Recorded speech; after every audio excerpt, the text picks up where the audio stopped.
ڕەنگە کڕینی فڕۆکەی سەربازی پێشکەوتووی F-35 ئەمریکایی لەلایەن تورکیاوە بگەڕێتەوە ناو بەرنامەی کار. ئەنکەرە لە بەرنامەی ئەو فڕۆکە جەنگیە دەرکرا دوای ئەوەی مۆشەکی دژە فڕۆکەی S-400 رووسی کڕی کە بەوتەی واشنگتن تەکنەلۆژیای فڕۆکەی F-35 خستە ژێر مەترسیەوە. بەڵام ڤیکتۆریا نۆلاند جێگری وەزیری دەرەوەی ئەمریکا بە وەکالەت لە مانجی ڕابردوودا لە سەردانێکیدا بۆ ئیستانبول پێشنیاری کرد ئەگەر مۆشەکەکانی رووسیا بۆ وڵاتی سێم بگوازرێنەوە ئەوا دەتوانرێت فرۆشی فڕۆکەکە زیندوو بکرێتەوە. هاکان ڤیدان وەزیری دەرەوەی تورکیا ئاماژەی بەوەدا ڕەنگە ئەنکەرە کراوە بێت بۆ گەیشتن بە ڕێککەوتنەکی لەو جۆرە.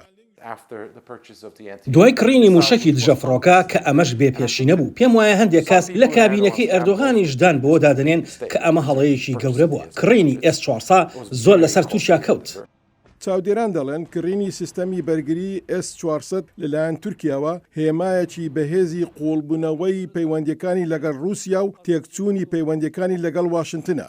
ڕێککەوتنەکە لە ماوەی بێمتمانەییەکەدا واژوو کرا.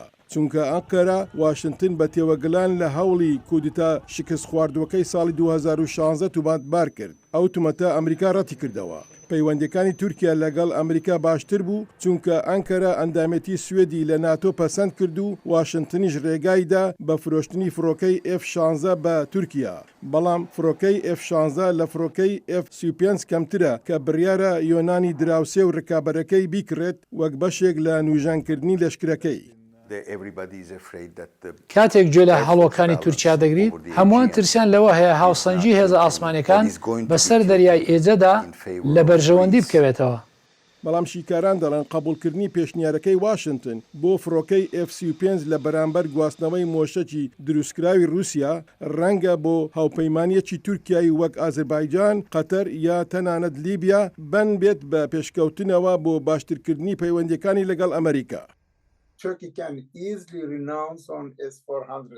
تورکیا بە ئاسانی دەتوانێت دەست بەرداری S-400 بێت. ئەمە بڕیارێکی سیاسیە نەک پێویستێکی سەربازی. بڕیارێکی سیاسی و سازانێکی سیاسیە. تا ئێستا S-400 هاوکاری تورکیای کردووە بۆ بەرزکردنەوەی ئاستی دانوستان لەگەڵ ناتۆ و ئەمریکادا. کڕینی مۆشەکی رووسی لەلایەن ئەنکەرە بە شێوەیەکی بەرفراوان وەک سەرکەوتنەکی دیبلۆماسی بۆ مۆسکۆ سەیر دەکرا و تورکیای لە هاوپەیمانەکانی ناتۆ دابڕاند. شیکاران دەڵێن لابردنی ئەو مۆشەکانە بە هەمان شێوە سەرکەوتنەکی گەورە بۆ واشنگتن دەبێت. بۆ دوریانە جۆنس، حەیدەر کەریم، دەنجی ئەمریکا.